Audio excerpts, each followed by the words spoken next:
Bismillahirrahmanirrahim. Suara jelas ya? Suaranya jelas atau mungkin kurang jelas? Bisa cek, cek. Oke. Bismillahirrahmanirrahim. Alhamdulillah. Wassalatu wassalamu ala sayyidina Rasulillah. Al-mab'uthu rahmatan wa muhdah amma ba'd. Fa inni as'alullah ta'ala an yudima mansyakum wa yaj'al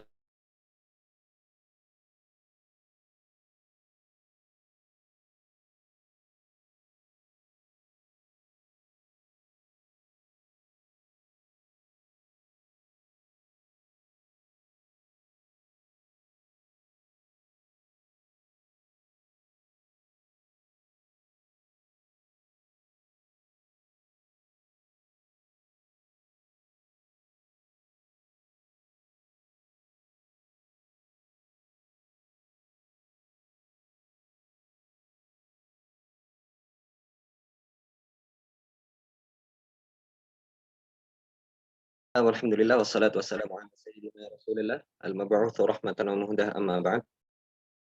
Sebelumnya kami mohon maaf karena ada beberapa kendala koneksi tadi, tapi alhamdulillah semua bisa kami atasi dengan tempo yang sesingkat-singkatnya alhamdulillah.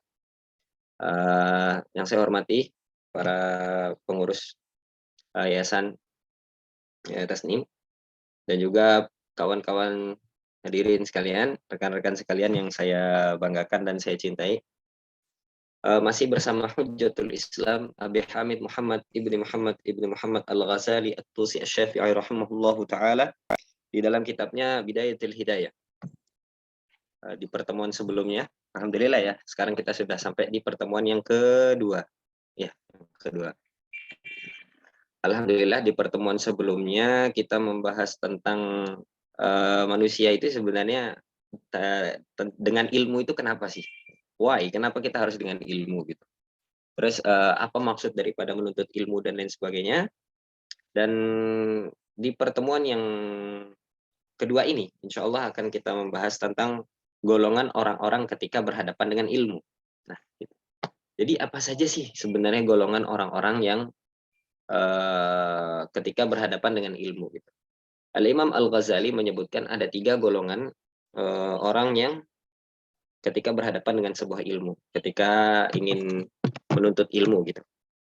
Dalam artian di sebelumnya kita sudah membahas ya tentang bahwasanya ilmu itu adalah tujuannya hanya untuk Allah Subhanahu wa taala, agar kita bisa selamat. Nah, jadi di dalam majelis yang kali ini, kajian kali ini yang kita bahas lanjutan daripada yang kemarin karena kita masih di masa-masa khutbatul kitab.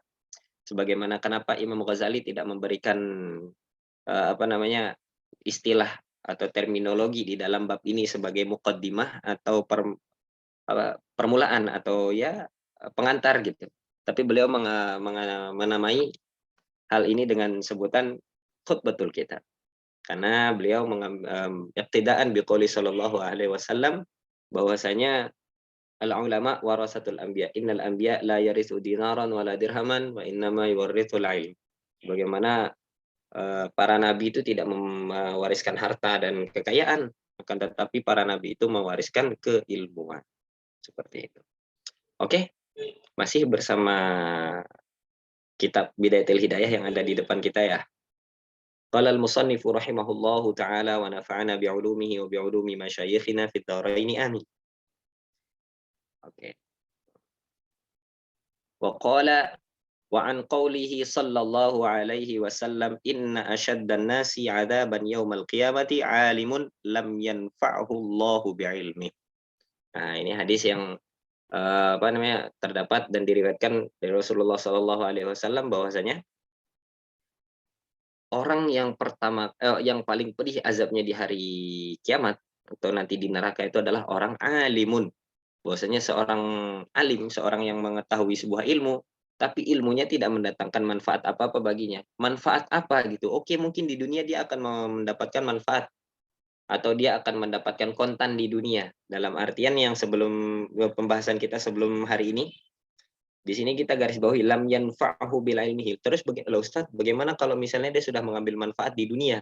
Nah, makanya di sini konteksnya adalah lam yanfa'hu Allah bi ilmihi fil akhirah. Di akhirat. Karena apa? Orang itu ketika berhadapan dengan ilmu, ketika seorang berhadapan dengan ilmu pasti orientasinya adalah akhirat seperti itu. Jadi lam yanfa'hu Allah bi ilmihi. Maka Allah tidak akan memberikan manfaat di dalam ilmunya bi ilmihi itu. Kenapa demikian gitu kan ya? Karena dia tidak menuntut ilmu itu dengan yang semestinya. La yuridu biha wajhallah. Yang dia tidak mau tidak menuntut ilmu dengan yang semestinya.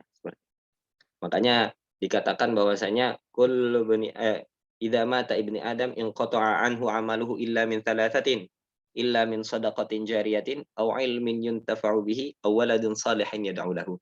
Nah, jadi kenapa kok sebenarnya ilmu ini krusial banget gitu. Karena semua perbuatan anak Adam ketika sudah meninggal itu semuanya terputus.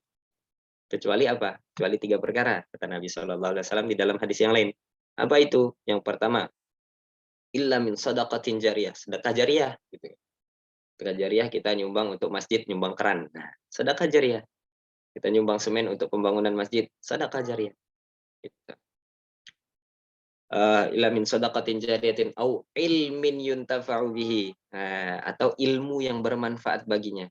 Nah, maksudnya itu yang mendatangkan manfaat adalah yang mendatangkan barokah, tidak hanya mendapatkan manfaat di dunia tapi juga mendapatkan manfaat di akhirat kelak gitu. Makanya ketika apa namanya? Ketika berhadapan dengan ilmu ini, maka yang akan kita dapatkan adalah dunia dan akhirat. Dalam hadis yang lain Rasulullah SAW mengatakan apa? Man arada dunya fa'alaihi bil ilm wa man arada al-akhirah fa'alaihi bil ilm wa man aradahuma fa'alaihi bil ilm. Barang siapa yang mau mendapatkan dunia dan seisinya maka hendaklah dengan ilmu. Barang siapa yang menginginkan akhirat dan seisinya atau surga dalam tanda kutip maka haruslah dengan ilmu. Wa man aradahuma fa'alaihi bil ilm. Barang siapa yang mau kedua-duanya maka hendaklah dengan hidup dengan ilmu. Seperti itu. Ini dalam hadis yang lain yang tidak tertulis ya di sini, yang belum kita baca, tidak tertera di sini. Cuman ini ada korelasi, ada sangkut paut antara hadis ini dengan hadis yang lain. Makanya kenapa ulama-ulama fikih terutama gitu kan, menempatkan bahwasanya ilmu setelah itu yastalzimuhul amal. Ilmu setelah itu habis ilmu ya sudah beramal gitu. Karena sekedar tahu aja itu tidak cukup gitu. Karena Allah memerintahkan kita apa? Qul i'malu fasayarallahu amalakum wa rasuluhu wal mu'minun. Allah menyuruh kita berbuat. Semua semua yang perintah Allah itu apa namanya? Dalam bentuk perbuatan gitu. Berbuat, berbuat dan berbuat, beramal, beramal dan beramal. Gitu. Jadi seperti itu. Wa qala wa an qaulihi sallallahu alaihi wasallam marartu lailata usriya bi ila samai bi aqwamin tuqarradu shifahuhum bimaqarid nar min narin. Faqultu man antum? Faqalu kunna na'muru bil khairi wa la na'tih wa nanha 'anil syarri wa na'tih.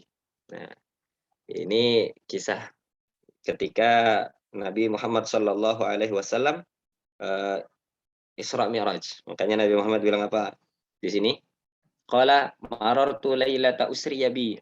Ketika suatu kesempatan ketika aku Isra Mi'raj kata Nabi apa? Aku melihat seorang apa kerumunan orang gitu, kaum gitu atau orang-orang lah gitu. Kan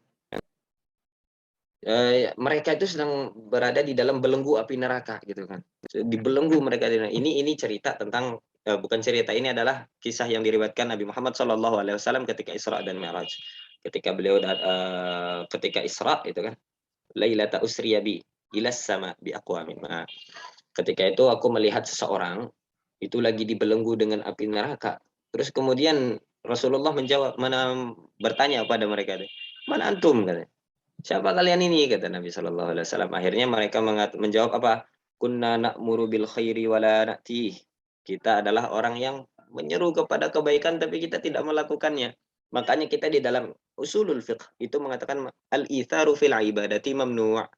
Bahwasanya menyuruh kepada keburukan untuk ibadah itu tidak boleh, dalam artian bukan menyuruh ya. Menyuruh dalam artian kita menyuruh terus tidak melaksanakan gitu, kamu sholat, tapi nyatanya kita jalan-jalan, nah seperti itu. Ini berbeda konsep dengan amar ma'ruf nahi mungkar atau wala wal bara, ini beda lagi. Dalam artian, kita tetap disuruh untuk berbuat kebaikan. Na'muru bil khairi wa la na'tiha. Ini harus kita garis bawahi. Karena apa? Ketika kita mengatakan, "Hai kamu kerjakanlah," itu berarti kita juga harus mengerjakan. Ini korelasi antara hadis ini, hadis yang kita baca sekarang ini dengan hadis sebelumnya. Karena apa? Kita mengetahui sesuatu itu baik. Tapi kita menyuruh orang untuk berbuat baik, tapi kita tidak berbuat baik. Ini yang disebut dengan alimun lam yanfa'hu ilmi. Nah, kita lihat korelasinya antara di sini hadis atas dengan yang bawah.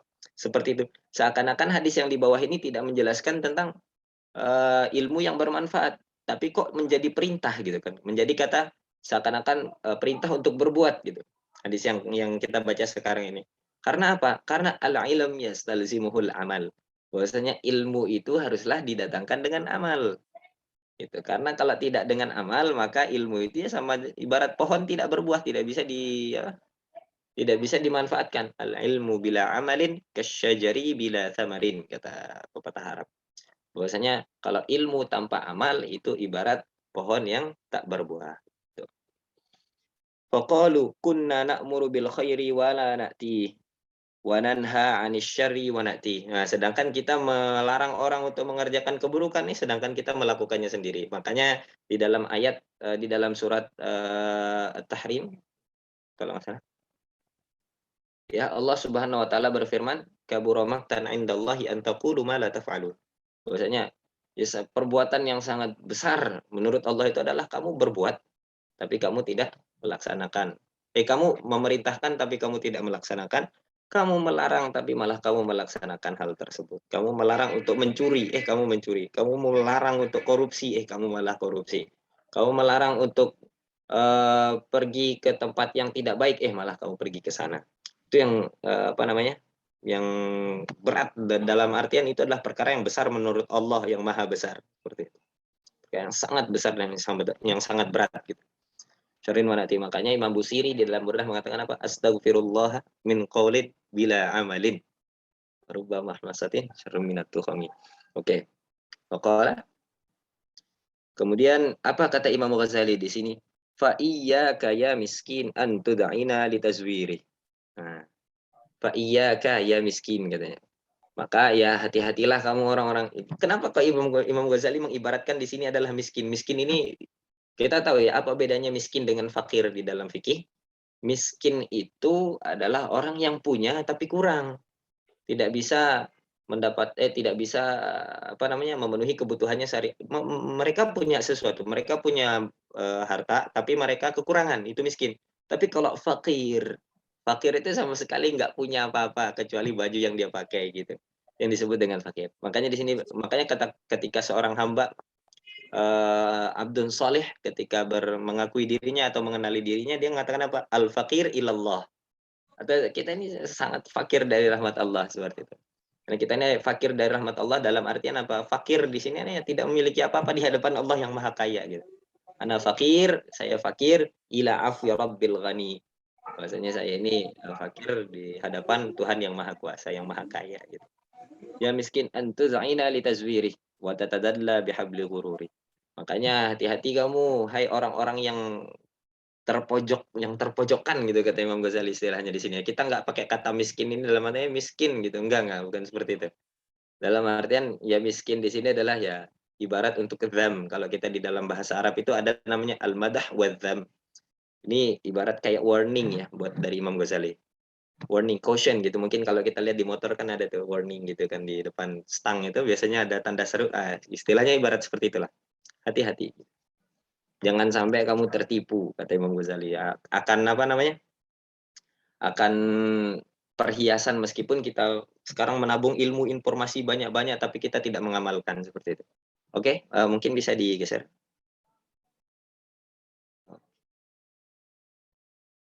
Nah, apa kata Imam Ghazali setelah itu? Fawailun lil jahili haitsu lam yata'allam marratan wahidatan. Maka celakalah bagi orang-orang yang jahil gitu. Kenapa orang jahil ini celaka? Orang jahil ini orang yang bodoh dalam artian orang yang kekurangan literasi atau orang yang sangat kekurangan ini kekurangan informasi gitu. Fawail, wail, wail, celaka gitu kata Imam Ghazali. Kenapa kok mereka celaka? Haitsu lam yata'allam marrah wahidah. Mereka tidak apa, di mana mereka itu tidak pernah belajar meskipun hanya sekali. Maka ya rugi istilahnya kayak gitu. Ya celaka, makanya fawailul lil musallin, celakalah bagi orang yang sholat gitu. Tapi apakah boleh kita wakaf di situ? Oh, nggak boleh, itu adalah wakaf syadz. Dalam artian kita ketika membaca ayat fawailul lil musallin terus kita wakaf di situ nanti artinya akan berbeda. Kenapa? Celakalah bagi orang-orang yang sholat. Loh, kalau misalnya sholat celakalah, mending nggak sholat. Nah, ini yang dipakai sama teman-teman kita di kalangan liberal. Kenapa sholat itu cukup dengan hati? Enggak. Ini yang diinginkan Imam Ghazali, bahwasanya perbuatan itu tidak hanya cukup dengan hati, tapi juga jawarih itu perlu, zawahir itu perlu. Memang Allah menilai apa yang ada di dalam hati. Tapi ingat, manusia itu memiliki hubungan antara apa? Manusia memiliki hubungan antara horizontal dan vertikal. Terus sebagaimana sebelumnya kita sudah membahas kan, saya manusia itu memiliki hablum minallah wa hablum minan nas. Hubungan kita sama Allah baik. Allah Maha Pengampun ketika kita berdosa di hadapan Allah, atau kita berdosa kepada Allah, kita mohon ampun pada Allah, Allah ampuni. Tapi kalau kita punya tanggungan sesama manusia, nah makanya ketika kita melayat nih misalnya ya, ada orang meninggal gitu, terus kita mengatakan, jika misalnya memiliki hutang piutang, silahkan hubungi keluarga. Karena apa? Karena krusial, sangat urgen banget gitu loh yang namanya hubungan sesama manusia. Ini kadang sedikit rumit, makanya Islam mengatur itu semua. Makanya Imam Ghazali mengemas bagaimana caranya idealnya kita idealnya kita dalam bermuamalah, yang namanya muamalah hablum minallah wa hablum minan nas ini di dalam buku kecil ini. Makanya ulama mengatakan apa? Bidayatul Hidayah ini adalah buku saku dari Ihya Ulumuddin. Ihya Ulumuddin itu tebalnya 10 jilid. Nah, itu kan. 10 jilid tebalnya. Kami punya itu bukunya. Itu tebalnya 10 jilid. Pembahasannya sama persis. Cuman karena kejeniusannya Imam Ghazali, 10 jilid kitab itu dirangkum menjadi satu kitab kecil dan ibaratnya bisa dijadikan buku saku. Seperti itu. Kemudian apa kata Imam Ghazali setelah itu? Wa wailun lil alimi. Loh, kenapa kok di sini yang alim malah celaka juga? Kenapa kok bisa celaka di sini? Fawailun lil alim. Sebagaimana di atas dia bilang fawailun lil jahil, sudah jelas. Orang yang tidak mengetahui sesuatu sudah jelas bakal celaka gitu. Karena memang dia tidak mengetahui informasi apapun. Wa wailul lil alim. Maka ini adalah uh, rambu-rambu bagi orang-orang yang belajar juga gitu. Wailul lil alim haitsu lam ya'mal bi ilmihi alfa marrah. Di mana Imam Ghazali mengatakan ya orang yang berdosa karena tidak tahu, karena sebuah kebodohan itu mungkin masih dimaklumi sama Allah.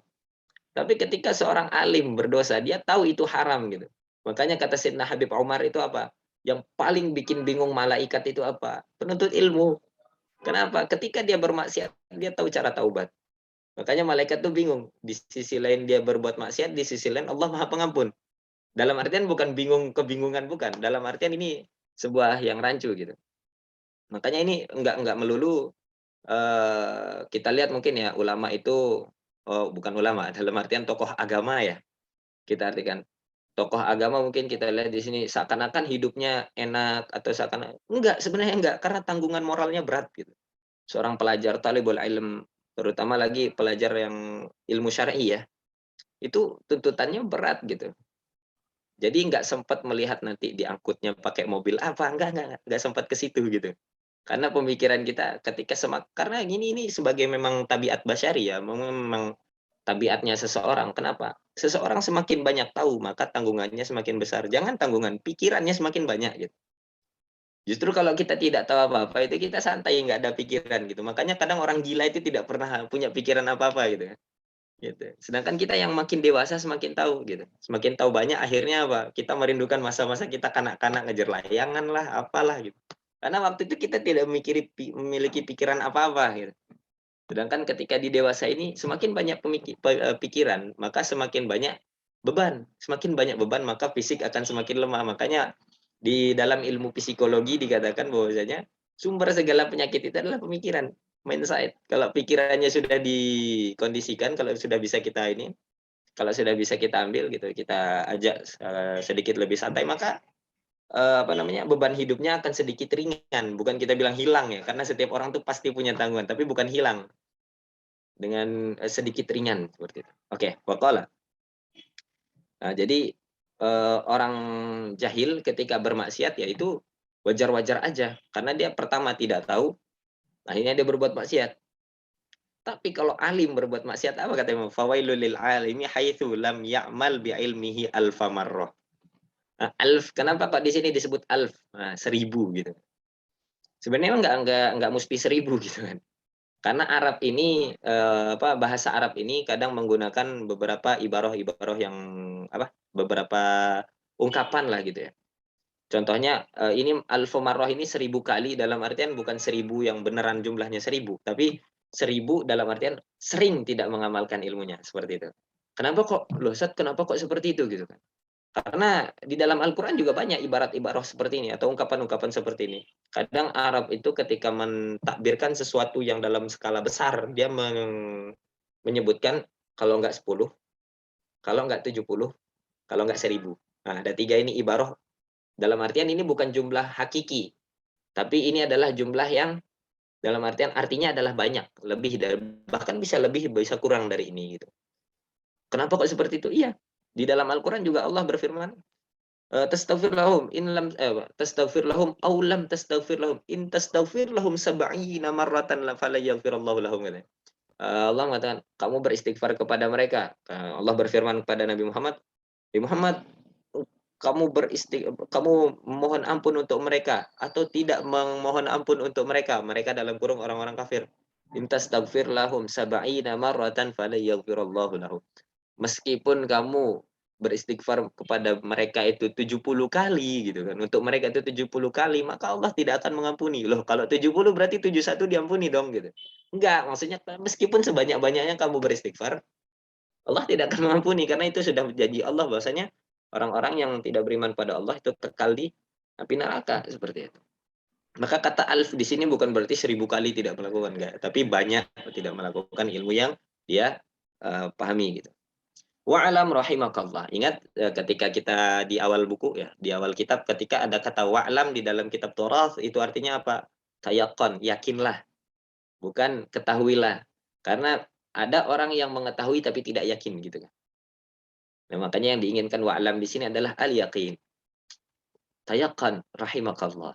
Annan nas fi talabil ilm. Ini pembahasan kita hari ini karena sini hadis-hadis yang sebelumnya ini adalah wajhul istidlal dari pembahasan yang pertemuan pertama gitu.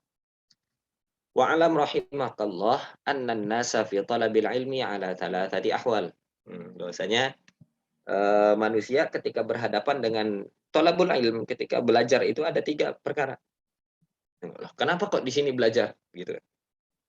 Dalam artian, seorang seorang itu, orang-orang ketika berhadapan di dalam, belajar ilmu, bukan berarti ilmu pengetahuan agama, ilmu, semuanya ilmu, pokoknya ilmu ya apa yang ada gitu. Kecuali ilmu sihir ya, atau ilmu perdukunan itu bukan ilmu sebenarnya.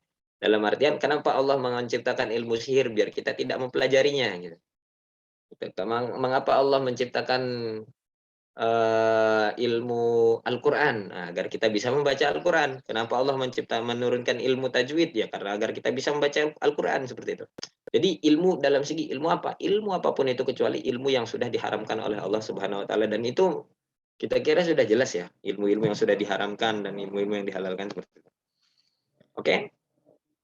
Fi talabil ilmi ala thalathati ahwal, ada 3 keadaan orang ketika menuntut ilmu jalan Allah. Apa keadaan yang pertama kata Imam Ghazali? Rajulun talabal ilma liyudakhirahu zadan ilal ma'ad. Bahwasanya seorang ketika mencari ilmu itu untuk apa? Untuk investasi kelak di akhirat.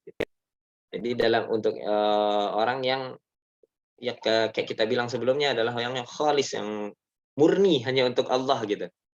Karena apa? Kenapa kok, di sini yang pertama gitu kan. Kita lihat lanjutannya, kenapa kok di sini ditulis orang yang seperti ini adalah orang yang pertama.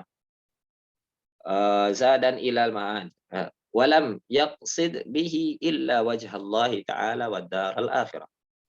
Bahwasanya dan enggak ada latar belakang apapun. Pokoknya dia menuntut ilmu itu untuk Allah dalam artian untuk Allah ini apa gitu. Dalam artian untuk Allah dan membela agama Allah tanpa ada latar belakang apapun, tanpa ada latar belakang material, tanpa ada latar belakang apa namanya, beban moral dan lain sebagainya. "Kenapa kamu belajar?" "Malu, tetangga tetangga sekolah semua, saya tidak sekolah." Bukan, itu jauh daripada itu, gitu kan. Terus, "Kenapa kamu, belajar?" "Ya, biar saya bisa jadi insinyur," sebenarnya. Bukannya seperti itu. Tapi apa? Lam yaqsid bihi illa wajhallah. Maksudnya apa? Dia tidak mau apapun itu kecuali Allah Subhanahu wa taala. Allah memerintahkan aku belajar, maka aku belajar. Serah nanti Allah mau jadikan aku apa. Seperti itu. Karena apa? Allah menyuruh kita belajar, bukan menyuruh kita pintar. Adapun pintar, ada orang pintar yang tanpa belajar banyak gitu kan. Tapi Allah menyuruh kita belajar. Adapun nanti setelah belajar itu kita serahkan kepada Allah Subhanahu wa taala. Darul akhirah. Fahada minal faizin, kata Imam Ghazali. Ini adalah orang-orang yang beruntung, orang-orang the winners gitu kan. Ini adalah orang-orang yang ya ini pemenang gitu. Ini adalah orang-orang yang benar. Kenapa kok faizin ini pertama? Karena di awal kita mengatakan bahwasanya Imam Ghazali in kana qasduka fi talabil ilmi al munafasah. Nah, kalau misalnya teman-teman ingat ya di apa? Paragraf kedua atau pertama di awal-awal kitab, Imam Ghazali sudah mewanti-wanti bahwasanya ketika seseorang belajar ilmu hanya untuk apa namanya, agar kita itu dapat pujian, dapat apa, "Wah kamu cum laude, oh kamu ini, wah kamu keren, kamu berpendidikan, oh kamu banyak duit," atau kamu apa. Enggak. Karena menuntut ilmu bukan untuk itu. Makanya ini ditulis di pertama seperti itu. Karena apa? Karena terhindar dari hal-hal yang kita sebutkan tadi, gitu. Ini adalah orang yang murni atau enggak terkategori lah ya, enggak terkategori dari orang-orang yang kita sebutkan tadi. Ah, terus kategori yang kedua apa ini? Ini kan kategori yang pertama adalah orang yang menuntut ilmu tanpa ada latar belakang apapun kecuali Allah Subhanahu wa taala.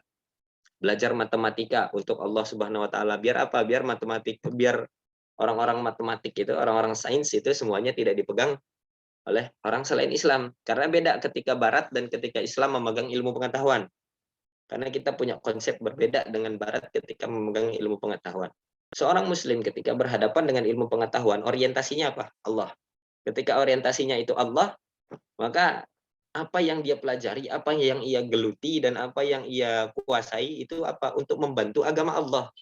Sedangkan di Barat, ketika apa yang Allah itu urusan belakang, mereka pragmatis terhadap Tuhan ketika di Barat. Jadi pemikiran Barat, ya udah Tuhan nanti kalau lagi butuh, sekarang aku mau kebutuhan aku dulu terpenuhi, Tuhan nanti. Nah, karena Tuhan di Barat bukan prioritas. Dalam pengertian bukan berarti kita mengatakan yang di Barat itu buruk, enggak. Ini dalam artian oknum oke, betul. Oknum, tapi sebagian besar mayoritas di Barat seperti itu. Dalam artian pemikiran, bukan orangnya, bukan individunya, tapi pemikiran orang-orang Barat seperti itu. Terus Muslim yang di Barat bagaimana, Ustaz? Gitu. Ya beda cerita. Muslim di Barat kan selama dia Muslim gitu. Yang kita maksud Barat di sini ya mungkin kawan-kawan sudah tahu, rekan-rekan kalian sudah tahu ya gitu ya. Nah, oke. Yang kedua, Sani wa rajulun talabahu liyasta'ina bihi ala hayatihi al-ajilah wa yanala bihi al-izzah wal jaha wal mal wa huwa alimun bidzalik mustash'irun fi qalbihi rakakata halihi wa khissata maqsadihi fahada minal mukhatirin. Nah, ini mungkin yang banyak kita temui ya.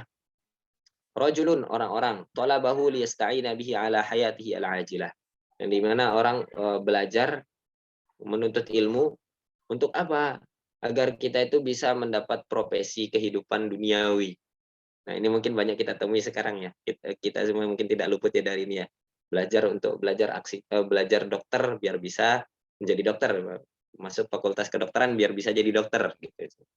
Nah, ini makanya kadang kita di Mesir, teman-teman itu ketika misalnya nanti naik taksi nih, "Kamu kuliah apa?" gitu. "Ente kuliah gitu, Suluddin atau Ba'din." Pasti ditanya seperti itu. Dalam artian nanti kalau kamu masuk Sulin kamu mau jadi apa? Gitu. Karena kalau misalnya kita sudah tahu nih, ada jenisnya ini ada 2 kan, satunya yang, ya udah urusan nanti jadi apa serahkan kepada Allah gitu. Atau mungkin yang kedua, kamu belajar agama biar apa? Biar jadi guru, misalnya gitu. Nah, ini apakah celaka Ustaz? Enggak, karena kita bilang di sini apa, ada 3 gitu kan. Ini masih yang kedua. Apa kata Imam Ghazali? Sini, orang yang belajar hanya untuk memenuhi kebutuhan duniawi. Wa yanalu bihi al-'izz. wal jah wal mal. Di mana orang nanti akan mendapatkan apa? Akan admin mungkin tolong dimatikan kamera ya atau apa gitu. Atau mungkin bisa biar saya jadi host. Oke. Sampai mana tadi? Oke, wa rajulun yasta'ina bihi ala hayatihi al-ajilah wa yanalu bihi al-izzata wal jaha wal mal. Ini golongan orang yang kedua, golongan orang yang di mana menuntut ilmu untuk membantu profesi kehidupan duniawi. Dalam artian apa? Eh, kehidupan duniawi di sini apakah ini tercela Ustadz gitu kan? Belum selesai gitu kan. Kita lihat dulu. Wa huwa alimun bidzalik. Sedangkan dia tahu itu gitu kan. Dia tahu bahwasanya wah aku menuntut ilmu ini, aku belajar ini karena memang dalam keadaan terpaksa. Kenapa kok dalam keadaan terpaksa gitu? Ya kalau tidak mencari profesi nanti anak istri makan apa? Kalau misalnya nanti keluarga makan apa? Makanya Imam Ghazali tidak mengatakan di sini adalah ini termasuk orang-orang yang celaka, bukan. Imam Ghazali mengatakan apa? Fahada minal mukhatirin. Ini adalah orang yang diwanti-wanti, bukan orang yang orang yang pasti celaka, bukan. Tapi ini adalah orang yang diwanti-wanti. Dia belajar mempelajari ilmu untuk mendapatkan sebuah profesi dan akhirnya memenuhi kebutuhan duniawi, sedangkan dia tahu itu gitu. Dia sadar akan hal itu. Ini minal mukhatirin. Ini hati-hati nih orang seperti ini, bukan berarti celaka tapi hati-hati. Kenapa kok kita bilang hati-hati gitu? Karena bisa jadi setan itu gampang masuk gitu. Akhirnya apa? Diorientasikan kepada tidak selain Allah. Tapi kalau dia tetap menjaga dirinya sendiri, dia akan tahu gitu kan. Apalagi contohnya nih, kenapa kok Imam Ghazali mengatakan di sini bihi wa yanala bihi izza wal jaha wal mal.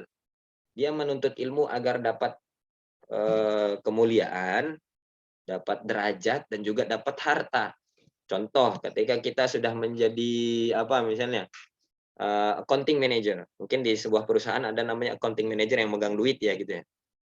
Ketika orientasinya adalah wah aku kan capek ya menjadi accounting manager, sekolahku juga mahal ya menjadi accounting manager, masa gajiku cuma segini, korupsi dong berapa persen, korupsi dong berapa persen. Tapi kalau misalnya dia sudah menjadi sekolah akuntansi terus bisa akhirnya menjadi accounting manager, setelah menjadi accounting manager uang di hadapan kita banyak gitu segala macam, wah ini kalau misalnya saya ambil nanti akan banyak mudarat segala macam, itu baik. Makanya itu ada ihtimal atau ada dua kecondongan antara A dan B seperti itu. Makanya ini kata Imam Ghazali, orang yang menuntut ilmu hanya untuk kebutuhan duniawi, tapi dia tahu akan kebutuhan duniawi itu sebenarnya tidak baik gitu, tapi dia dalam keadaan terpaksa melakukan itu. Makanya kita di dalam fikih dikatakan apa? Ad-daruratu tubihul mahdzurat. Bahwasanya sesuatu yang darurat, sesuatu yang genting, yang urgen itu maka ya sesuatu yang tidak boleh akan dijadikan boleh gitu. Nah, ini makanya kenapa Imam Ghazali menggunakan kaidah fikih di dalam membagi golongan manusia ketika berhadapan dengan ilmu gitu. Oke, Min dibalik lembarannya.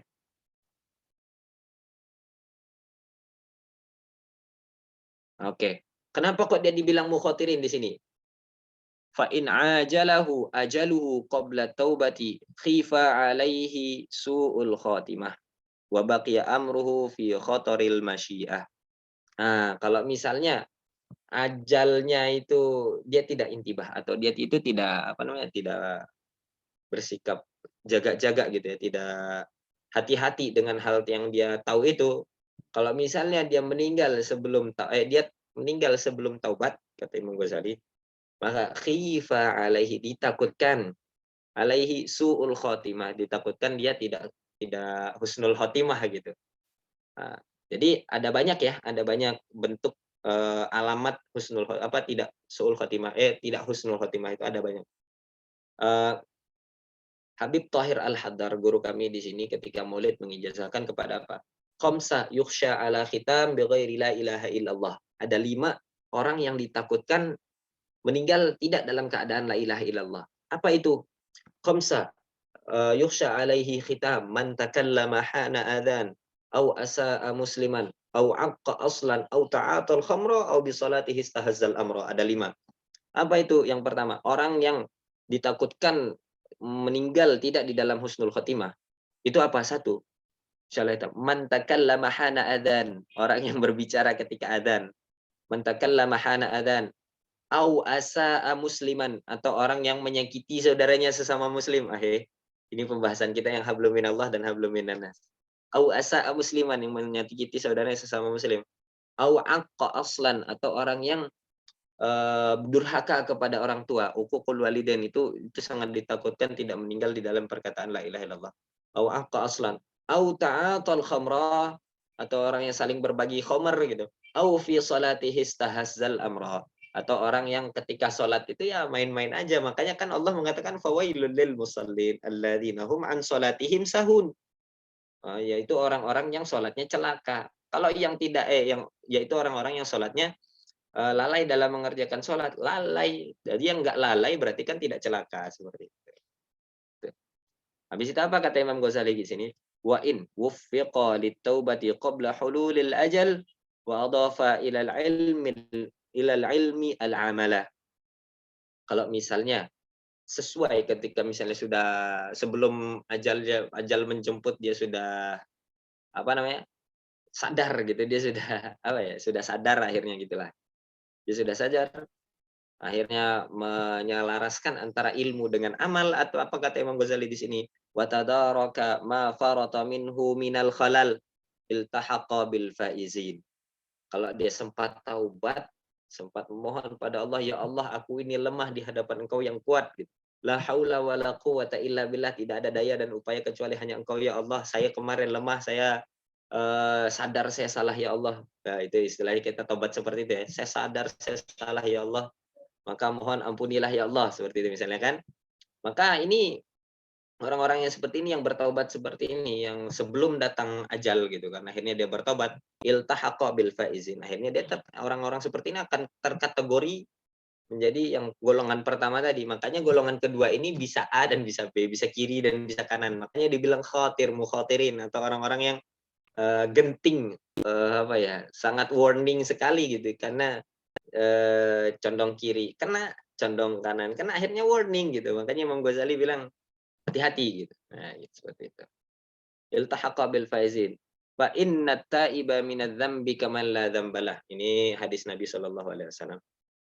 Karena apa? Karena sesungguhnya orang yang bertobat dari dosa itu ibarat orang yang tidak sama sekali pernah berbuat dosa. Kenapa? Karena Allah itu Maha Pengampun. Dalam artian apa? Kita sebagai seorang muslim tidak boleh putus asa dari rahmat Allah. Wala ya'asu min rauhillahi illa qaumul kafirun. Jadi kita itu tidak boleh apa namanya?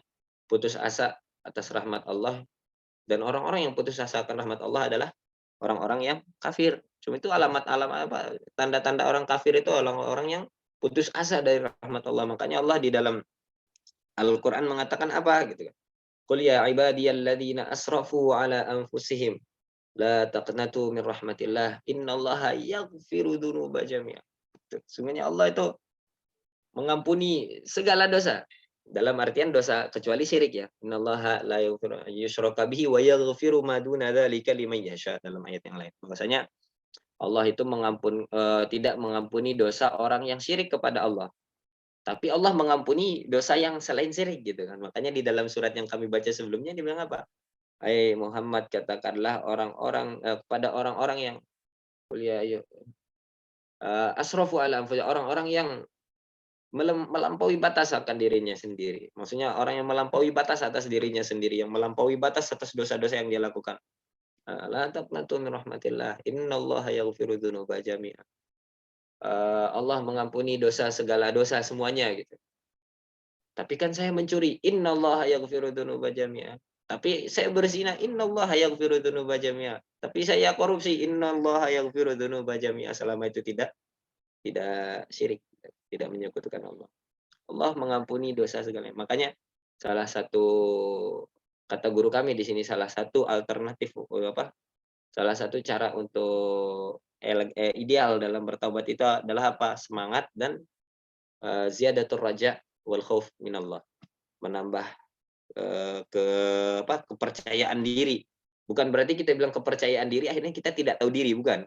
Kadang zaman sekarang ini semakin banyak percaya diri, akhirnya tidak tahu diri gitu. Dalam ibarat yang lain dikasih hati minta jantung gitu. Bukan.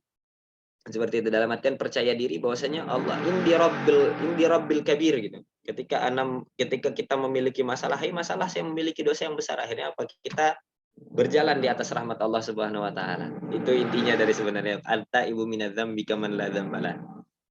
Dalam ayat Allah mengatakan innallaha yuhibbut tawwabin, bukan taibin lagi, tawwab. Tawab itu dalam bahasa Arab artinya sigoh mubalaghah.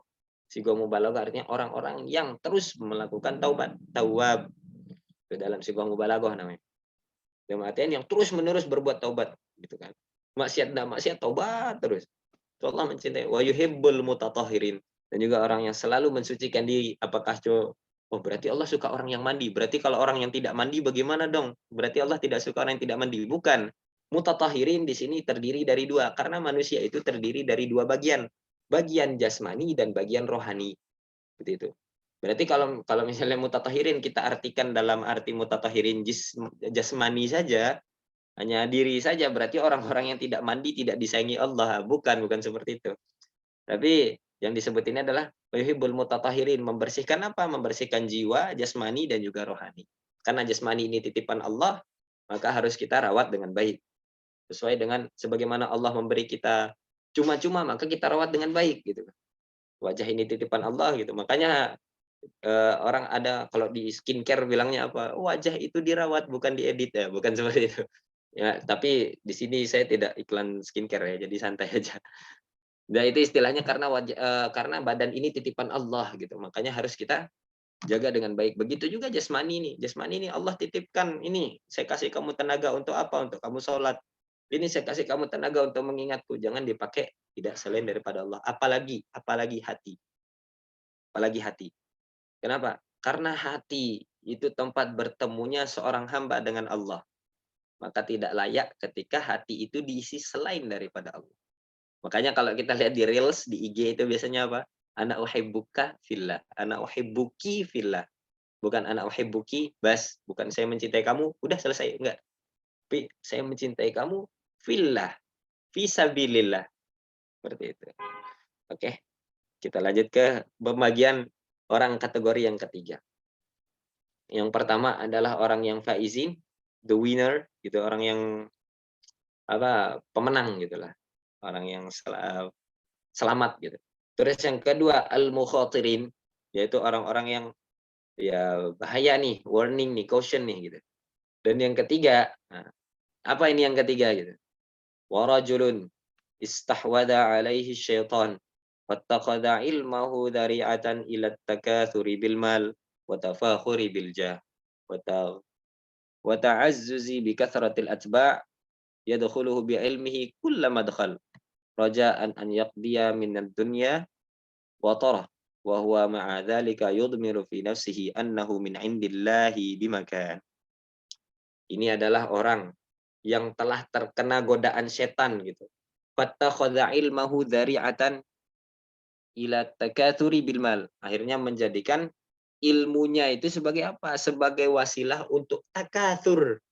Bukan kasroh lagi, takatsur. Menambah-nambah, memperbanyak. Takatsur bil mal. Jadi orientasinya adalah untuk harta kholis. Kalau yang apa beda yang pertama sama yang kedua? Yang kedua orientasinya untuk harta tapi dia sadar gitu. Tapi yang ketiga ini orientasinya harta, orientasinya materi, plus diganggu setan akhirnya tidak sadar gitu. Ini perbedaan antara yang kedua dan yang ketiga. Apa dia bilang nih? Wattakatsuri bil mali wattafakhuri bil jah. Orang yang menuntut ilmu diganggu setan, bukan diganggu setan, maksudnya terkena godaan setan, bisikan-bisikan setan, akhirnya apa? Sangat ambisius untuk menambah harta, akhirnya menghalalkan segala cara wattafakhuri bil jah. Dan akhirnya sudah kaya, sudah jadi CEO misalnya gitu kan. Akhirnya, lalu siapa gua kan CEO gitu. Ya, bukan seperti itu. Itu bukan yang diinginkan oleh Allah. Apa katanya? Wa ta'azzuzi bi kathratil atba'. Akhirnya karena banyak fansnya, banyak fansnya, terus banyak banyak pengikutnya gitu. Kalau kita di IG banyak followersnya gitu ya. wa yadkhulu bi'ilmihi kulla madkhal. Akhirnya ya dia, "Ya sini sini sini, saya orang pintar, sini sini sini, saya orang kaya," gitu. Sombong dengan kekayaannya. Wa jaa'a ayyaqdiya minad dunya wa tarah. Akhirnya dia seakan-akan, "Wah, aku adalah pemilik dunia." Ini yang kita temukan di dalam Al-Qur'an orang-orang ketiga ini seperti apa? Firaun yang mengatakan apa kepada Sina, "Ana rabbukumul a'la." Aku adalah Tuhanmu yang maha tinggi katanya. Dan ini sifat yang paling dibenci oleh Allah dan ini salah satu bentuk sifat kibir. Kibir itu artinya ya sombong gitu, takabur ya. Kalau kita dalam takabur, dasarnya takabur, takabur. Takabur itu artinya sombong. Karena apa? Nabi Muhammad SAW mengatakan di dalam hadis bahwasanya la yadkhulul jannata man kana fi qalbi mithqala dzarratin minal kibr. Nah, tidak akan orang itu bisa masuk surga barang siapa yang di dalam hatinya terdapat mithqal dzarrah. Udah mithqal zarrah lagi. Mithqal itu ini potongan. Zarrah itu biji sangat kecil, kalau kita dalam ilmu fisika namanya atom gitu. Atom itu adalah esensi yang sudah tidak bisa terbagi, molekul gitu kan. Itu yang orang yang punya sekecil itu aja dosa, maka dia kiber atau kesombongan, maka dia tidak akan bisa masuk surga. Ini kita kata Allah Subhanahu kata Nabi sallallahu alaihi wasallam dalam hadis. Fa kullama dakhal wa jaa ay yaqdiya minad dunya wa tarah wa huwa ma'a dzalika yudmiru fi nafsi annahu min indillahi bimakan. Setelah dia sudah sombong dengan hartanya, sombong dengan ilmunya, sombong dengan posisinya, sombong dengan keadaan segala macam, akhirnya dia bilang apa? Saya di hadapan Allah ini baik," gitu. Jadi dia bilang di sini, wa yudmiru fi nafsi annahu min indillahi bimakan. Akhirnya dia mengatakan apa? "Ya, saya kan banyak uang, saya kan banyak ilmu, ya otomatis kan saya punya posisi dong di hadapan Allah." Anda siapa menyatakan Anda itu punya posisi di hadapan Allah? Man ant? Siapa kita yang bisa menentukan siapa kita di hadapan Allah? Siapa yang tahu kita ini beribadah di hadapan Allah diterima atau enggak? Siapa yang tahu tasbih kita satu biji aja diterima sama Allah Subhanahu wa taala? Enggak ada yang tahu. Itu yang disebut dengan misteri ilahi. Nah, ini orang yang sangat yang celaka ya. Nah, yang celaka ya dikatakan apa? Littisamihi bisimatil ulama. Orang yang menyangka dirinya itu memiliki posisi di hadapan Allah. Kenapa? Karena dia menamakan dirinya seakan-akan, "Oh, saya banyak ilmu, saya banyak harta, saya banyak ini, ya saya ulama," gitu. Berarti saya punya makan. Enggak ada yang punya posisi di hadapan Allah kecuali al-anbiya, kecuali para nabi gitu. Wa tarasumi bi rusumihim fi zayyi wal mantiqi ma'ataka lubihi ala dunya zahiran wa batinan. Seakan-akan zohirnya dia ini kan dengan ulama, datang pakai sorban, datang pakai peci, tapi hatinya isinya duniawi. Nah, ini yang sudah diwanti-wanti Imam Ghazali gitu. Di mana pembicaraannya ulama, bajunya ulama, tapi hatinya dunia, dunia khalis. Dunia. Makanya kejam dunia ini. Makanya kata Imam Haddad mengatakan apa? Wadih dunia daniyah, awadatuha kasirah, wa aishuha haqirah, wa muddatuha qasirah. Ala yallah binazrah, minal ainir rahimah. Tudawi kullama bi min amradin saqim. Misalnya dunia ini hina, di dunia daniyah. Hawadatsuha katsirah. Banyak banyak peristiwa di dalamnya. Wa 'aishuha haqirah. Terus ambisi di dalamnya itu hina, sebuah kehinaan. Masya Allah. Wa muddatuha qasirah, sedangkan tempatnya itu masanya itu sempit gitu. Masanya terbatas. Apa kata Imam Ghazali? Fahada minal halikin. Ini adalah orang-orang yang celaka. Wa minal hamqa wal maghrurin. Dan juga orang-orang yang kalau bahasanya Rocky Gerung dungu gitu. Hamqa ini adalah dungu, atau apa bedanya jahal sama humq? Hamqa itu dungu yang rajulun la yadri annahu la yadri gitu. Orang yang tidak tahu dirinya itu tidak tahu sesuatu gitu. Apa dalam artian ngotot sok tahu. Nah, ini namanya humqa. Itu seperti kalau jahil dia karena tidak tahu apa-apa gitu. Karena informasi yang dia dapat kurang, itu namanya jahil. Tapi kalau hamqa itu adalah orang yang udah nggak tahu, sok tahu gitu kan. Nah, ini namanya hamqa. Makanya Imam Ghazali mengatakan, fahada minal halikin wa minal hamqa al-maghrurin, atau orang-orang yang udah ngotot, sok tahu, terus ya celaka gitu, lebih parah lagi gitu. Id ar-raja'u munqati'un an taubati. Kenapa? Kenapa kok orang ini disebut orang celaka?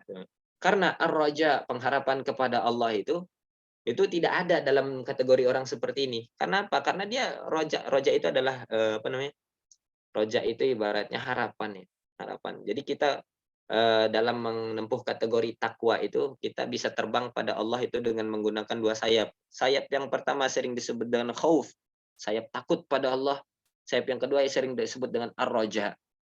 Ar-raja itu adalah harapan kepada Allah. Di sisi lain kita takut sama Allah, di sisi lain kita mengharap ridho dan karunia Allah Subhanahu wa taala. Gitu. Makanya id ar-raja munqati'un an taubatih. Nah, di mana dia tidak punya harapan sama sekali dalam artian harapan kepada Allah gitu kan. Dia taubat ya biar biar dipuji orang, dia taubat biar bisa dibilang dia itu ulama, dia taubat, dia sodakoh biar dibilang dia itu dermawan gitu kan. Seperti itu. Li'dhannihi annahu minal muhsinin. Nah, karena apa? Karena dia mengira dirinya itu orang baik gitu. Aku kan orang baik sebenarnya. Aku kan orang baik kata dia. Ya pasti ngapain kita rojak? Karena kan Allah pasti memberi kita gitu. Memang Allah tidak Allah memberikan ganjaran setiap perbuatan baik, tapi yakin akan Allah bayar di akhirat. Bisa jadi dibayar di dunia, kan Allah sudah membayar dia dengan mata'ud dunia. Allah sudah membayar dia dengan perniagaan duniawi seperti itu. Yadhanni annahu minal muhsinin wa huwa ghafilun an qaulillahi tabaraka wa ta'ala. Sedangkan orang seperti ini nih ghafil, orang-orang seperti ini lalai, dia lengah akan firman Allah Subhanahu wa taala, "Ya ayyuhalladzina amanu lima taquluna ma la taf'alun." Coba mungkin dibalik. Nah, kabura maqtan 'indallahi an taqulu ma la taf'alun. Sedangkan orang seperti itu dia lupa bahwasanya Allah berfirman dengan demikian bahwasanya sangat perkara yang berat ketika seorang itu apa namanya, sesuatu perkara yang berat ketika orang itu menyuruh akan sesuatu sedangkan dia tidak melakukan hal tersebut. Dia suruh kita takwa kepada Allah, dia suruh kita ayo beribadah kepada Allah padahal di dalam hati isinya adalah duniawi, mata'ud dunya. Na'udzubillahi min dzalik. Apa kata Imam Ghazali setelahnya? Wa huwa mimman qala fihim Rasulullah sallallahu alaihi wasallam, "Ana min ghairi dajjali akhwafu alaikum minad dajjal." Faqila, "Wa man hum ya Rasulullah?" Qala ulama usu. Nah, ini dalam hadis diriwayatkan bahwasanya Hamim ini Mustadrak Imam Hakim. Oke. Diriwayatkan bahwasanya Rasulullah Shallallahu alaihi wasallam pernah bersabda, "Ada sesuatu yang paling lebih aku takutkan atas umatku selain daripada Dajjal gitu. Lebih aku takutkan daripada Dajjal, Dajjal akhir zaman gitu kan." Faqila, kemudian ada yang mengatakan, "Wa man hum ya Rasulullah?" Apa yang kamu khawatirkan lebih daripada Dajjal kata sahabat. Qala ulama usu, ulama yang orientasinya adalah dunia, ulama yang orientasinya adalah harta dan kekayaan. Gak mau datang ngaji kalau nggak dijemput pakai pajero. Ini nih ini salah satu tanda-tanda ulama seperti itu. Oh, bukan berarti gitu, bukan berarti kemarin saya habis ngaji sama Ustadz Faldi. Katanya tuh apa guru-guru yang dijemput pakai mobil adalah ulama bukan, kita tidak mengatakan seperti itu. Dalam artian ketika seorang guru atau yang digurukan itu misalnya diundang terus mengatakan apa gitu kan, mengatakan nanti dijemput pakai apa, kalau misalnya dijemput pakai carry saya nggak mau. Itu lebih baik kita mencari tokoh yang lain seperti itu, ditakutkan akan menjadikan perdebatan yang tidak baik gitu kan. Apa kata Imam Ghazali? Wa qala wa hadza li anna ad-dajjal ghayatuhu al-idlal. Karena tujuan daripada dajjal adalah idlal, apa namanya? Adalah menyesatkan orang. Wa mithlu hadza al-alim in sarafan nas 'anid dunya bilisanihi wa maqalihi. Begitu juga orang alim yang dikatakan ulama su itu. Apa bedanya dia dengan dajjal? Kata dia. Apa bedanya gitu kan? Kenapa? Karena apa? Walau rafa'na sanid dunya bilisanihi wa maqalihi wa huwa da'in lahum ilaiha bi a'mali wa ahwalihi wa lisanul hal antak min lisanil maqal. Nah, sedang itu apa bedanya orang yang tadi itu dengan Dajjal sama-sama menyesatkan gitu kan. Tapi bedanya apa? Kalau Dajjal tujuannya menyesatkan, ulama tujuannya menyuruh kebaikan tapi tidak melaksanakan. Itu bedanya. Makanya sangat ditakutkan Rasulullah. Walisanul hal, sedangkan lisanul hal, apa itu lisanul hal? Lisanul hal itu adalah perbuatan, doing gitu kan. Talk less do more gitu kan, kata pepatah barat mengatakan seperti itu. Jadi dalam artian kita berbuat itu lebih lebih dapat dipahami orang daripada kita mengatakan silahkan kamu berbuat baik, silahkan kamu sholat tahajud, silahkan kamu sholat duha. Tapi kita tidak pernah sholat duha. Sedangkan kalau misalnya kita sholat duha terus, atau sholat tahajud terus, baru ketika orang melihat kita gitu kan, oh dia sholat tahajud. Ketika sekali kita mengatakan ayo sholat tahajud, pasti dia ikut. Kenapa? Dia percaya bahwasanya kita nyuruh dia tahajud, gitu. Kita nyuruh kawan kita tahajud karena kita pernah merasakan tahajud dan mendapatkan effort dari tahajud itu. Mendapatkan reward dari tahajud itu gitu. Makanya teman-teman yang seperti itu orang-orang yang diajak dengan amal itu pasti lebih ngena gitu. Gitu, oke. Qala wa tiba'un nasi ilal musa'adah fil a'mali amyal minha ila mutaba'ah fil aqwal. Bagaimana kita bilang bahwasanya orang hanya sekedar disuruh saja tapi tidak pernah melihat si penyuruh itu melakukan apa yang disuruh, itu kadang orang mikir 2 kali gitu untuk mengikutinya. Dalam artian gini, ketika wah dia kan kita ngelihat orang nggak pernah sholat 5 waktu nih, tapi dia nyuruh kita, "Kamu harus sholat bla bla bla." Orang pasti bakal berpikir itu naluri natural bagi manusia, itu tabiat manusia seperti itu, pasti memikirkan hal seperti itu gitu. Wa qala, "Fama afsadu hadzal maghrur bi a'malihi aktsar mimma aslahahu bi aqwali." Karena orang-orang yang seperti ini nih, afsadahu hadzal maghrur bi amalihi aktsar mimma aslahu bi aqwali. Karena orang yang apa tadi, golongan ketiga ini masih membicarakan tentang golongan orang yang ketiga ya, Imam Ghazali. Dan karena golongan orang ketiga ini, dia apa, rekonstruksi yang dia bangun gitu kan, kebaikan yang dia lakukan itu lebih sedikit daripada keburukan yang dia kerjakan gitu. Itu yang ingin disampaikan Imam Ghazali. Kenapa? Id la yastajri'u al-jahilu 'ala ar-raghbati fid dunya illa bistijra'il ulama.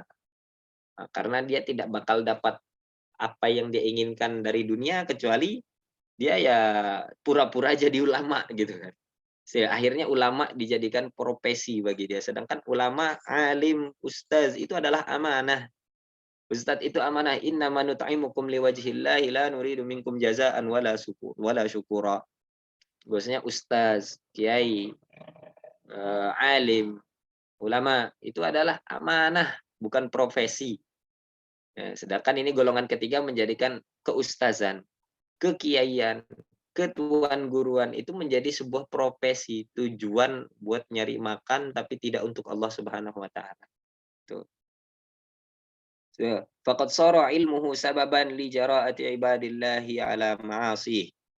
Akhirnya dengan ilmunya itu menjadikan orang-orang itu ya bisa bermaksiat kepada Allah Subhanahu wa taala gitu kan, dengan ilmunya orang yang golongan ketiga tadi. Wa nafsuhul jahilah mudillatun ma'a dzalika tanmiyati. Silakan dibalik. Oke.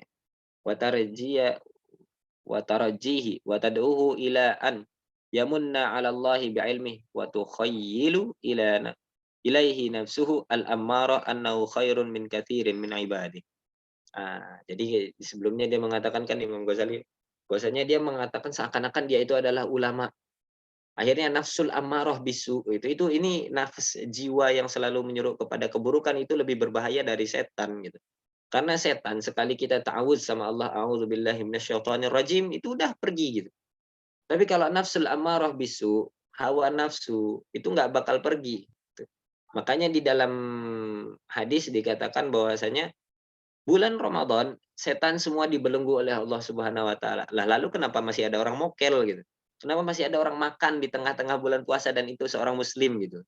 Kenapa masih ada yang makan diam-diam ketika bulan puasa? Karena yang menyuruh bukan setan tapi nafsul ammarah bisu atau hawa nafsu ya, itu bahasa kita. Karena akhirnya hawa nafsu itu mendorongnya terus, ayo ayo terus. Ayo terus, ini yang kita mau. Setan cuma lihat dari jauh aja, bukan ikut kontribusi ganggu kita gitu. Setan cuma lihat dari jauh. Nafsul amarah bisu yang bertugas itu tuh. Ayo terus, terus gapai lagi, gapai lagi. Maksudnya dalam artinya, ayo duniawi ini, kurang ini, kurang ini, kurang ini. Akhirnya apa?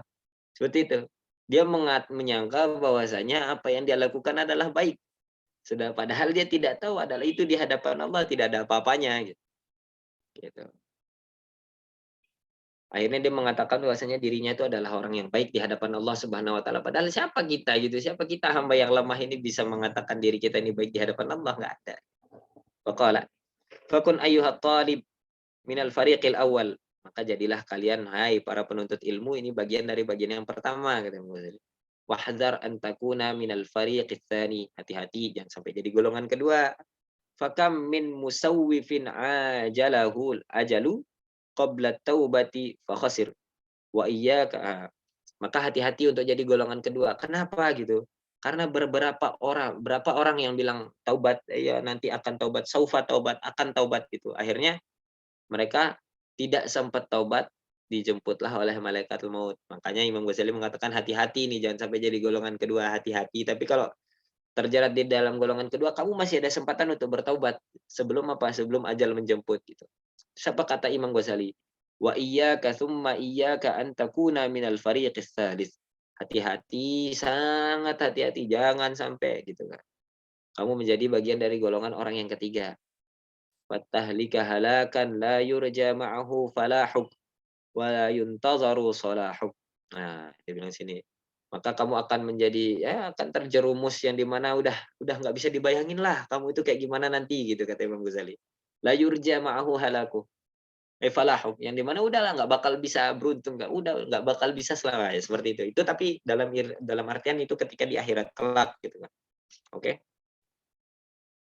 Fala wala yuntazaru salahuk yang di mana ya kebaikan yang akan kamu kebaikan yang akan kamu kontribusikan itu ya udah nggak bakal ada yang bisa diharapkan gitu. Kalau golongan orang yang ketiga gitu. Golongan yang kedua masih bisa diharapkan, masih ada harapan gitu. Tapi kalau misalnya golongan ketiga udahlah, udah nggak ada harapan lagi gitu. Fa in qulta, kalau misalnya kamu mengatakan, "Famal bidayatul hidayah li ujarriba nafsi fiha." Nah, ini ibarat Imam Ghazali. Ini dia mengatakan apa? Jika kalian mengatakan, "Nah, terus bagaimana dong? Bagaimana step awal kita untuk bisa mendapatkan hidayah?" Nah, karena di awal kita bilang fa inna samaratal ilmi hidayah. Bahwasanya buah daripada ilmu itu adalah hidayah dari Allah, taufik dari Allah Subhanahu wa taala. Nah, akhirnya kalau misalnya kalian bertanya, "Fama bidayatil hidayah li ujarriba nafsi fiha." Maka apa dong ini permulaan atau awal step kita untuk menuju hidayah tersebut agar apa? Agar kita bisa melatih diri kita gitu kan kata. Kalau misalnya kalian bertanya seperti itu kata Imam Ghazali di dalam bukunya, fa'lam, ingat fa'lam ya, yakinlah gitu ya. Fa'lam anna bidayataha zahirut taqwa. Bahwasanya hidayah itu permulaannya adalah zahirut taqwa, zahir gitu. Zahir. Wa nihayatuha batinut taqwa. Dan ujungnya adalah ke batin gitu. Ada zahir dan batin, gitu. Lahir batin. Makanya kita kalau misalnya kalau misalnya lebaran itu mengatakan mohon maaf lahir batin. Kata lahir, kata zahir dan batin seperti itu. Fala aqibata illa littaqwa wala huda illa lil muttaqin. Nah, gitu. Maka yang pertama bidayah daripada ini, bidayatnya hidayah itu. Permulaan daripada hidayah itu adalah zahirut taqwa. Dalam artian apa? Al-ibadah, amal, perbuatan. Wa nihayatuha batinut taqwa. Batinut taqwa itu apa? Keyakinan dalam diri bahwasanya dalam hati kita ini tidak ada lagi kecuali Allah Subhanahu wa taala. Kita berbuat karena Allah, kita mencintai karena Allah, kita berprofesi untuk membantu agama Allah, kita berbuat untuk membantu hamba-hamba Allah. Allah, Allah, Allah. Itu orientasinya. Fala aqibata illa littaqwa. Nah, wala huda illa lil muttaqin. Nah, maka tidak akan ada hidayah kecuali hanya untuk orang-orang bertakwa. Wattaqwa kata Imam Ghazali. Ibaratun an imtithali awamirillahi ta'ala wajtinabi nawahi. Nah, kalau misalnya step awal dan akhirnya bidayah itu adalah takwa gitu kan, atau hidayah itu adalah takwa. Terus takwa itu apa sih? Apa sih takwa gitu? Lihat takwa yani. Apa itu takwa gitu? At-taqwa ibaratun an imtithali awamirillahi ta'ala. Takwa merupakan sebuah sebuah ungkapan bagi orang yang melaksanakan perintah Allah Subhanahu wa taala. ya awamirillahi ta'ala wajtinabi nawahi, dan menjauhi segala larangannya gitu. Takwa itu adalah orang yang menjalankan perintah dan menjauhi larangan.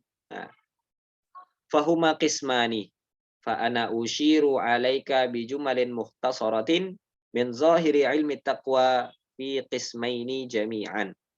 Nah, maka takwa itu ada dua macam, ada dua bagian gitu kan. Ada zahir dan juga ada batin. Sebagaimana batin itu maksiat juga, maksiat qalb itu ada, maksiat hati itu juga ada segala yang, karena kita udah bilang ya dari awal bahwasanya manusia itu terbagi menjadi dua, imma jasad, imma ruh. Ruh ini adalah rahmat dari Allah Subhanahu wa taala. Karena apa? Karena manusia tanpa ruh, tanpa rahmat, kita hanya sekedar bangkai di hadapan Allah Subhanahu wa taala. Kita itu cuma bangkai yang diliputi oleh rahmat Allah. Ketika rahmat itu diangkat, kita hanya sekedar bangkai. Gitu. Ibaratnya seperti itu. Makanya Imam Ghazali mengatakan apa? Takwa ini yang tidak, ya buku yang ada di hadapan kalian ini, kitab yang ada di hadapan kalian ini, saya jadikan menjadi bagian, dua bagian gitu kan. Yang pertama, oke, dibalik nih.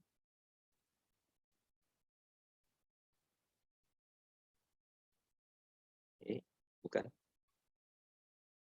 Enggak, اللي بعده setelahnya.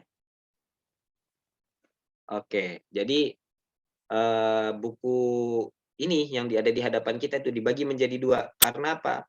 Tujuan kita adalah takwa. Takwa itu merupakan permulaan untuk apa? Mendapat hidayah Allah, yang dimana hidayah Allah itu adalah buah daripada sebuah ilmu, adalah hidayah. Nah, makanya Imam Ghazali membagi kitab ini menjadi dua bagian gitu. Yang pertama qismut ta'ah, nanti taat itu ada banyak, ibadah, wudhu, segala macam, akan kita bahas. Terus yang bagian kedua adalah ijtinabul ma'asi, menjauhkan maksiat gitu. Nah, ini bagian yang ketiga yang ini segala macam. Adapun untuk bagian al-qism al-awwal fi ta'at akan kita bahas di pertemuan yang akan datang. Wassallallahu wasallam ala sayyidina Muhammadin wa ala alihi wa sahbihi ajma'in. Mungkin bagi rekan-rekan yang ingin bertanya seputar penyampaian atau seputar tema kita pada hari ini, mungkin silahkan bertanya. Untuk setelahnya saya serahkan kepada admin, mungkin bisa mengatur selanjutnya seperti apa gitu. Ya, silahkan.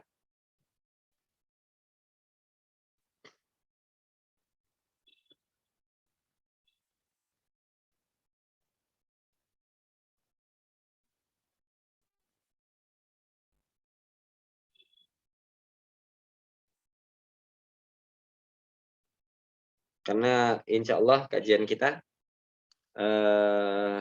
ini mungkin nanti kita ngobrol lagi ya sama pengurus ini, pengurus kajian, apakah akan menjadi seminggu sekali atau 2 kali seminggu gitu. Karena kemarin saya juga mohon maaf kepada rekan-rekan sekalian karena kita di sini ada acara Maulid Nabi gitu. Jadi nggak sempat ngapa-ngapain, nggak sempat untuk membuka kajian atau mengadakan kajian karena memang padat di sini gitu.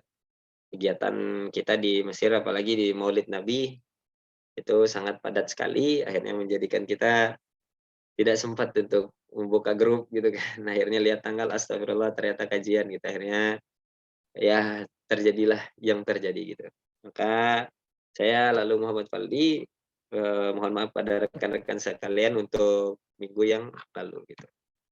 Oke, mungkin jika tidak ada pertanyaan, bisa kajian ini bisa kita tutup, bagaimana admin? Bisa kita tutup kajiannya?